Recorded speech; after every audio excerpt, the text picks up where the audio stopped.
I said that my husband, it's like a gold thing, a gold.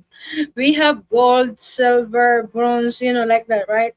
But I describe Charlie as a gold person when it comes to God's word. You know, he is a precious one when it comes to teach the Bible, and so I am really blessed. You are right, Sister Lynn, that I am so blessed because of my husband, and I believe that my husband also blessed blessed that he have Janet in his life. But the thing is, the missing is me and him together.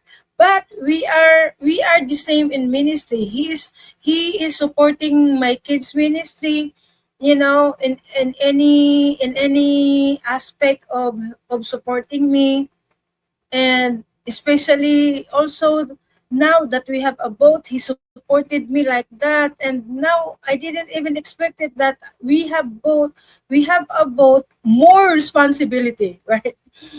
This boat makes me more responsibility.